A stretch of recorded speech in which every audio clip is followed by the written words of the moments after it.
When I won the lottery, my parents wanted to take it away to fund their golden child's future, ruining mine in process. When I refused, they kicked me out, but karma had different plans. I never thought I'd be writing this post, but here I am, sharing my story with the world. For context, I'm Jake, a 23-year-old guy who, up until recently, was living with my parents and younger sister while attending community college and working part-time. I've always been the black sheep of the family, not because I was rebellious or caused trouble, but simply because I wasn't as academically gifted as my sister, Lily, who's 3 years younger than me. Growing up, our house was always filled with reminders of Lily's achievements. Trophies lined the shelves, certificates covered the walls, and our parents never missed an opportunity to brag about her latest accomplishment to anyone who would listen. Don't get me wrong, Lily was brilliant. Straight A's, valedictorian, full ride to an Ivy League school, you name it, she achieved it. Don't get me wrong, I love my sister, and I'm proud of her accomplishments. But growing up in her shadow wasn't easy, especially with parents who made it clear that they valued her achievements more than my efforts.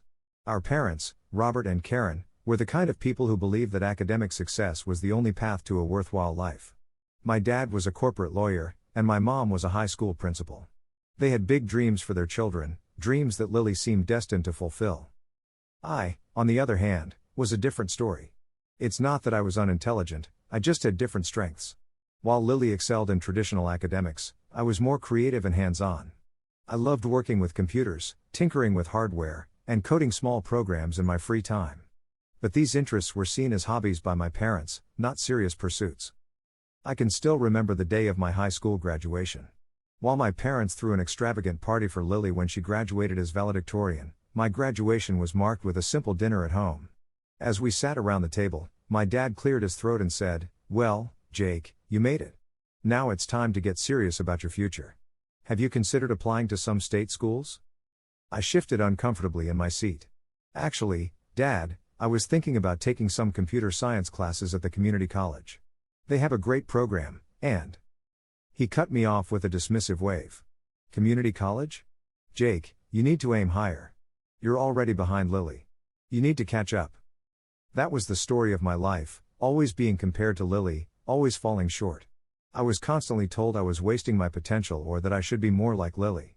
It didn't matter that I had different interests or that I was working hard in my own way. In their eyes, I was never good enough. So, I enrolled in the local community college, taking general education classes to appease my parents while also sneaking in as many computer science courses as I could. To help pay for my education and have some spending money, I got a job at the local grocery store. It wasn't glamorous work, but it gave me a sense of independence that I cherished. Life fell into a routine. I'd go to classes in the morning, work in the afternoon and evenings, and spend my nights studying or working on small coding projects. It wasn't the life my parents had envisioned for me, but it was mine, and I was making the best of it. Then came the day that changed everything. It was a Tuesday afternoon, and I was at work, mindlessly restocking shelves at the grocery store where I'd been employed for the past 2 years. It was a mind-numbing job, but it helped pay for my classes and gave me some spending money. As I was arranging cans of soup, I remembered the lottery ticket I'd bought on a whim the day before. I hadn't played the lottery before. I wasn't even sure why I bought the ticket. Maybe it was the allure of the massive jackpot, or maybe it was just a moment of wishful thinking. Whatever the reason, I had stuffed the ticket in my wallet and promptly forgotten about it until that moment. With a small chuckle at my own foolishness, I pulled out my phone and checked the numbers. And then I checked them again. And again. I had won. Not just a few $100, but the jackpot. $145 million. My hands were shaking so badly I nearly dropped my phone. I excused myself to the bathroom, locked myself in a stall, and tried to breathe. This had to be a mistake, right? Things like this didn't happen to people like me. I wasn't the golden child, the one destined for greatness. I was Jake, the underachiever, the disappointment. But it wasn't a mistake. I had won the lottery. I splashed some cold water on my face and stared at my reflection in the scratched-up bathroom mirror. I looked the same messy brown hair, same tired blue eyes, same faded uniform shirt. But everything had changed. I managed to finish my shift in a daze, my mind racing with possibilities. I could finally transfer to a 4-year university without worrying about student loans. I could travel the world, buy a house, start my own business, the options were endless. For the first time in my life, I felt like I had control over my future. As I drove home that evening, I fantasized about how I would break the news to my family. In my mind, I saw their faces lighting up with joy and pride. My dad would clap me on the back, my mom would hug me tight, and Lily would squeal with excitement. For once, I would be the center of attention for something positive. I pulled into our driveway, took a deep breath, and walked into the house. The scene that greeted me was typical. My dad was reading the newspaper in his armchair, my mom was on her laptop at the dining table, probably working on school stuff, and Lily was sprawled on the couch, textbook in hand. "Hey everyone," I said, trying to keep my voice steady. "Can we talk for a minute? I have some news." My mom looked up, a hint of concern in her eyes. "Is everything okay, Jake? You didn't get fired, did you?" I felt a twinge of hurt at her assumption but pushed it aside. "No, nothing like that. It's actually good news. Really good news." That got their attention. Lily sat up, marking her place in her textbook. My dad folded his newspaper and raised an eyebrow. "Well, don't keep us in suspense, son. What is it?" I took another deep breath, then broke into a grin. "I won the lottery. We're rich." The reactions were not what I expected. My sister's jaw dropped, and she stared at me in disbelief. My mother's eyes widened, and she clapped her hands together. But it was my father's reaction that set the tone for what was to come. He leaned forward in his chair, a calculating look in his eyes. "How much?" he asked, his voice unnaturally calm. $145 million, I replied, still grinning. There was a moment of silence, and then my father spoke again, his tone businesslike. "Well, this is certainly unexpected. But it's a blessing for our family. We can finally secure Lily's future properly." I blinked, confused. "What do you mean?" My mother chimed in, her voice filled with excitement. "Oh, sweetie, don't you see? This money can pay for Lily's graduate school. We can set up a trust fund for her, maybe even buy her a condo near her university. This is the opportunity we've been waiting for." I felt like I had been punched in the gut. The room seemed to spin around me as the implications of their words sank in. They weren't happy for me. They weren't proud of me. They were already thinking about how to use my windfall for Lily. "But it's my money," I said weakly, hating how small my voice sounded. My father's expression hardened, his lawyer persona taking over. "Now, son, don't be selfish. You've never had a head for finances. Your mother and I will manage this money to ensure it benefits the entire family. Primarily Lily, of course, since she has the brightest future ahead of her." I couldn't believe what I was hearing.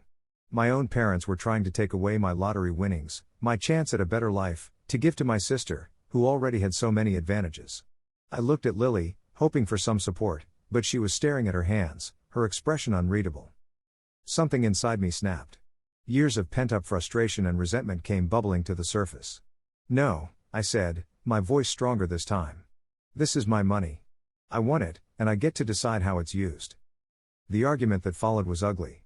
My parents accused me of being selfish, of not caring about my sister's future. They brought up every perceived failure of mine, every time I had disappointed them. "After everything we've done for you," my mother cried, "this is how you repay us?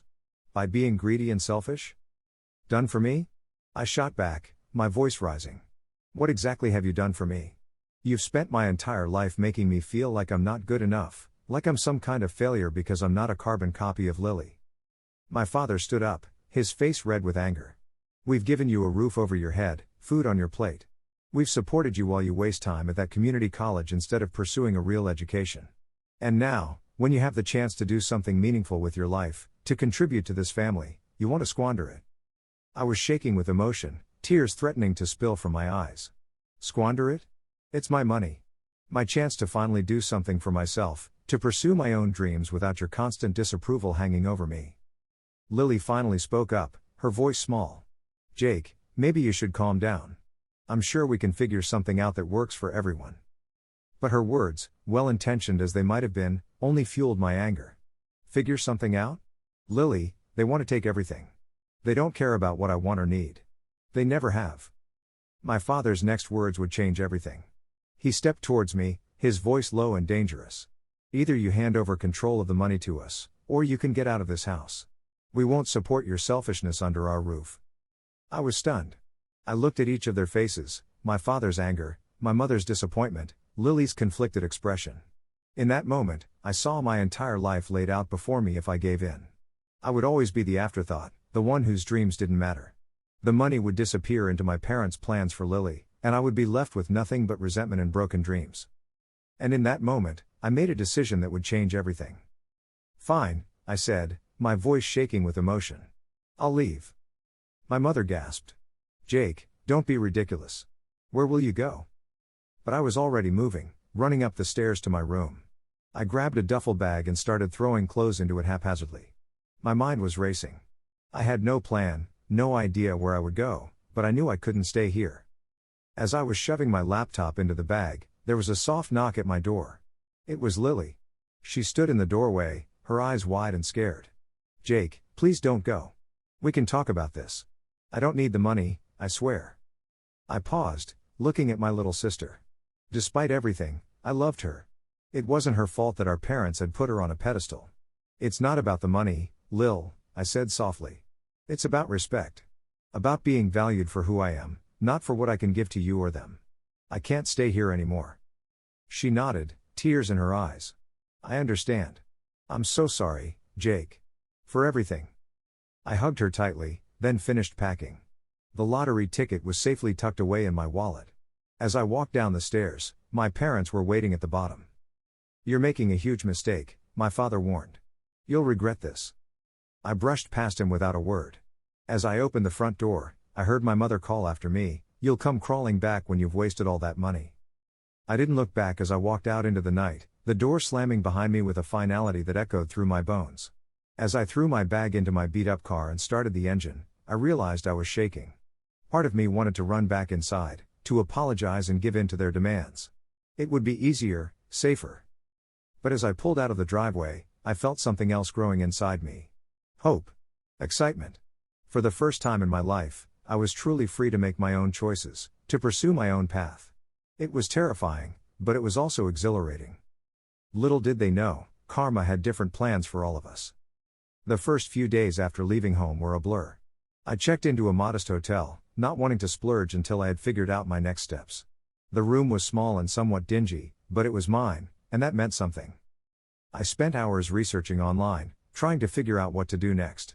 I knew I needed professional help to handle this amount of money responsibly.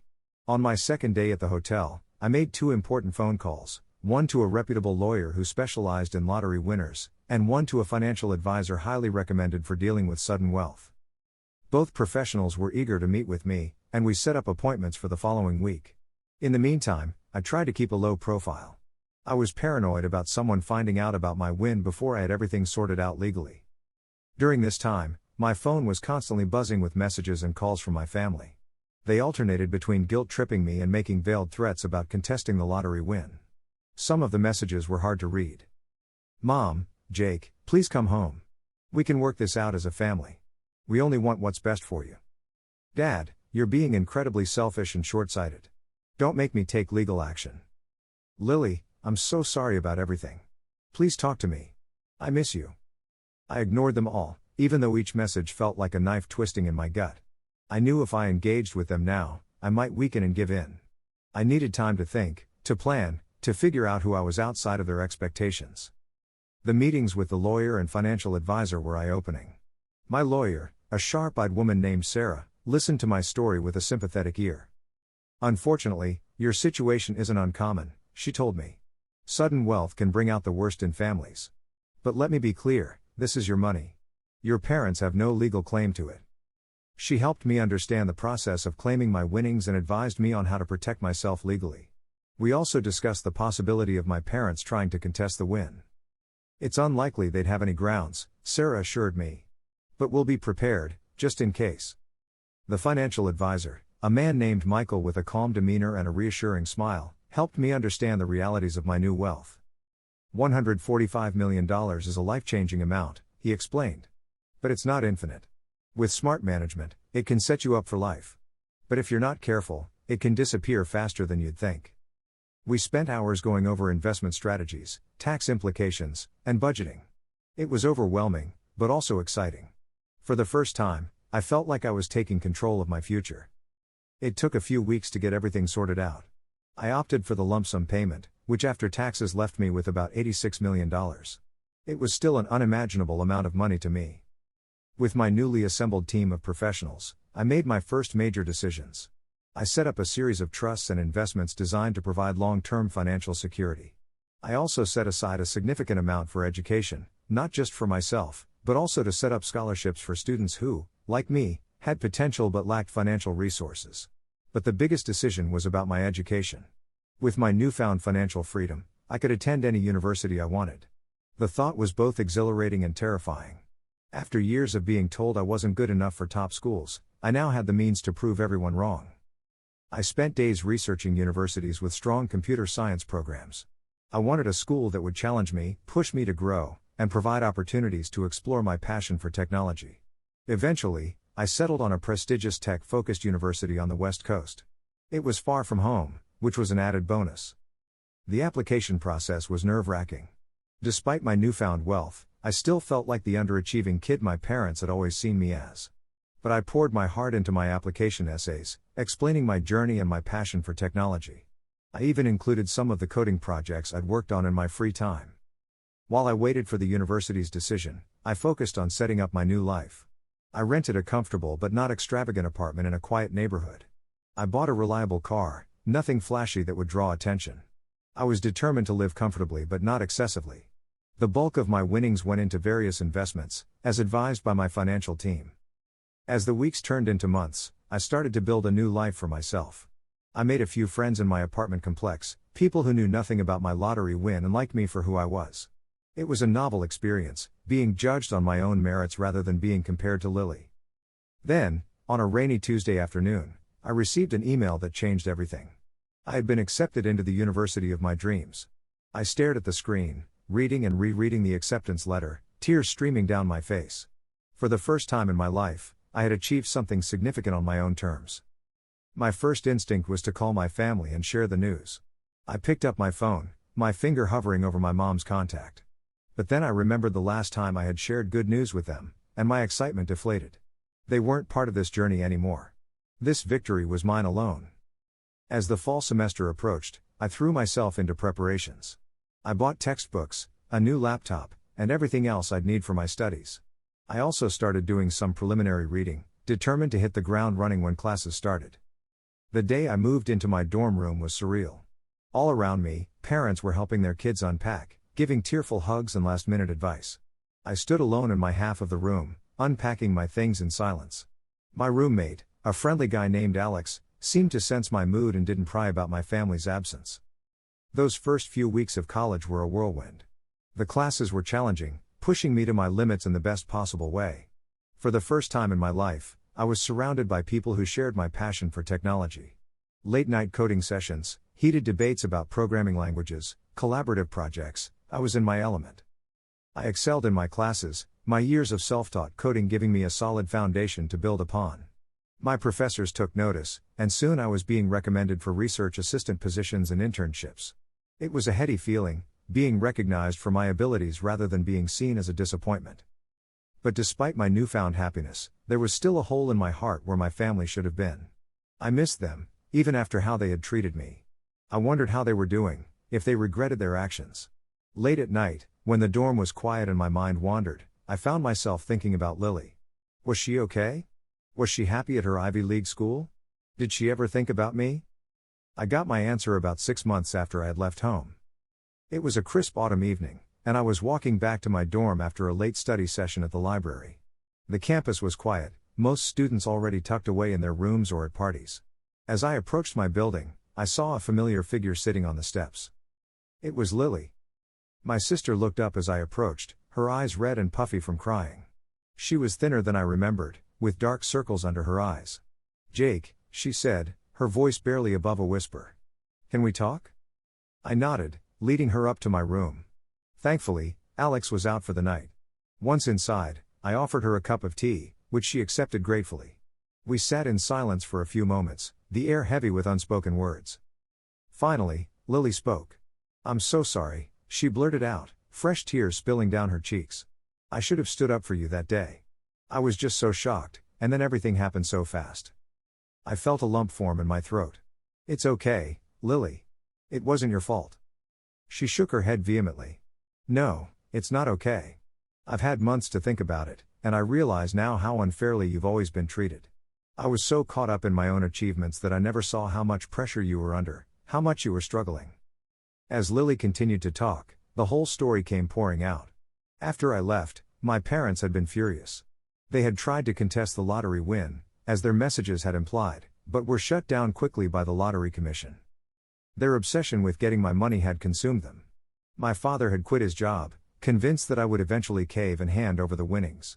My mother had started telling all their friends and extended family about their ungrateful son who had abandoned them. "They've gone off the deep end," Lily said, wiping her eyes. "Dad's drinking all the time now, and Mom's joined some multi-level marketing scheme to try and make money. They're behind on the mortgage, and they're pressuring me to drop out of school and get a job to support them." I felt a mix of emotions: anger at my parents for their continued selfishness, sadness for what my sister was going through, and a strange sense of vindication. "What do you want to do?" I asked her gently. Lily looked at me, her eyes filled with a mixture of hope and fear. "I don't know. I can't go back there, but I don't know where else to go. I know I have no right to ask you for anything, but I didn't know who else to turn to." In that moment, I made another decision that would shape our futures. "You can stay with me," I said. "I have an apartment off campus. You can finish your degree, and we'll figure things out together." The relief on Lily's face was palpable. She threw her arms around me, sobbing into my shoulder. "Thank you," she whispered. "Thank you so much." As I held my sister, I realized that this was my chance to break the toxic cycle our parents had created. Lily and I could support each other, heal together, and build the kind of sibling relationship we should have had all along. The next few months were a period of adjustment for both of us. Lily transferred to a university in my city, and we worked on rebuilding our relationship. We talked openly about our childhood, the pressure we had both faced in different ways, and our hopes for the future. It wasn't always easy. We both had a lot of emotional baggage to work through. There were times when old resentments flared up, when the weight of our past threatened to overwhelm us. But we were committed to healing, to being there for each other in a way our parents never were. I encouraged Lily to see a therapist to work through the emotional trauma our parents had inflicted. Seeing her progress and become more confident in herself was incredibly rewarding. She started to explore her own passions, free from our parents' expectations. It turned out she had a talent for art that she had never been allowed to pursue. As for me, I threw myself into my studies with renewed vigor. My experiences had given me a unique perspective on the potential of technology to change lives, and I was determined to make the most of my education. I started working on a project to develop accessible coding education for underprivileged kids, drawing on my own experiences of teaching myself to code with limited resources. Our parents made several attempts to contact us, alternating between apologies and demands for money. We stood firm in our decision to keep them out of our lives until they could prove they had changed. It was hard, especially during holidays and birthdays, but we knew it was necessary for our own mental health. As the semesters flew by, Lily and I both flourished in our respective fields. I was at the top of my class in computer science, and Lily was making waves in the art department. We supported each other's dreams, celebrated each other's successes, and helped each other through the tough times. It was during my final year of college that I got the idea that would change not just our lives, but potentially the lives of many others. I was working late in the computer lab, putting the finishing touches on my senior project, a platform for teaching coding to kids in underserved communities. As I looked at the code on my screen, a thought struck me: why stop here? I called Lily, my excitement palpable even over the phone. "Lil, I have an idea. What if we combined our skills? Your art, my tech. We could create educational games, interactive storytelling platforms. We could make learning fun and accessible for kids who don't have the resources we had growing up." Lily was quiet for a moment, then I heard the smile in her voice. "Jake, that's brilliant. Let's do it." And so, even before we had our diplomas in hand, Lily and I started planning our company. We called it Next Gen Learning, with the mission of revolutionizing education through technology and creativity. The next few years were a whirlwind of activity. We poured our hearts and souls into Next Gen Learning. I used some of my lottery winnings as seed money, but we were determined to make the company stand on its own merits. We hired a small team of passionate educators, developers, and artists, and got to work creating our first products. Our first big break came when a large school district agreed to pilot our interactive math game in their elementary schools. The results were beyond our wildest dreams. Test scores improved, and more importantly, kids were excited about learning math. From there, our company took off. As Next Gen Learning grew, so did our ability to give back. We set up a foundation to provide our educational tools to underfunded schools for free. We created scholarship programs for promising students from disadvantaged backgrounds. It felt amazing to be able to help kids who were in the same position we had been in. About 5 years after Lily showed up on my doorstep, we received news that would once again alter the course of our lives. Our parents' house was being foreclosed on. They had run out of money and had nowhere to go. Lily and I had a long discussion about what to do. We both felt conflicted. On one hand, they were still our parents, and the thought of them being homeless was distressing. On the other hand, we were wary of letting them back into our lives given their past behavior. In the end, we decided to offer them a chance at redemption, but on our terms. We bought a small, modest house in a neighboring town and told them they could live there rent-free on 2 conditions. They both had to attend therapy to work on their issues, and they had to find jobs and contribute to their own living expenses. To our surprise, they agreed. I think the reality of their situation had finally sunk in, and they realized they had no other options. The road to rebuilding our family relationships was long and often difficult. There were setbacks, arguments, and times when we all questioned whether it was worth the effort. But slowly, surely, things began to improve. Our parents attended therapy consistently, both individually and as a couple. They found jobs, nothing glamorous, but enough to cover their basic needs. And most importantly, they started to recognize and acknowledge the harm they had caused us over the years. It was during a family dinner, about a year after they moved into the house we bought, that my father finally broke down and gave us the apology we had been waiting for. "Jake, Lily," he said, his voice choked with emotion, "I am so sorry. We failed you both as parents.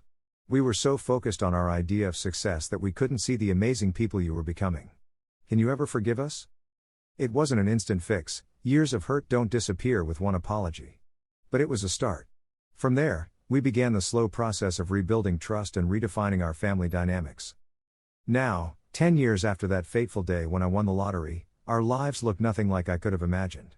NextGen Learning is a leader in educational technology, reaching millions of students worldwide.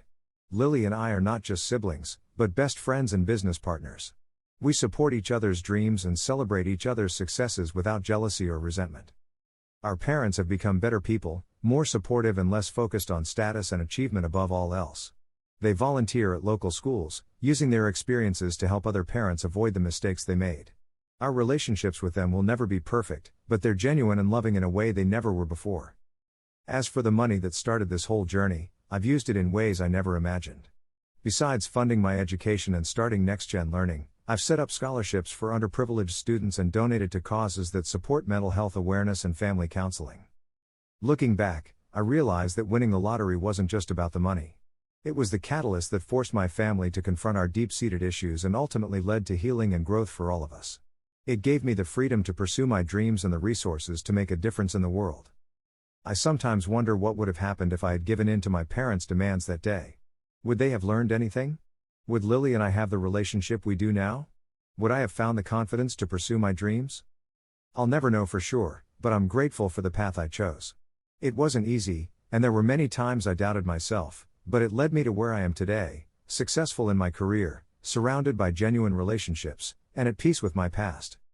Sometimes, the hardest decisions lead to the most rewarding outcomes. And sometimes, karma has a way of setting things right, even if it takes a while to see it. As for me, I'm looking forward to the future with optimism. My journey has taught me that while money can change your circumstances, it's the choices you make and the way you treat others that truly define your life. And that, more than any lottery win, is the real jackpot.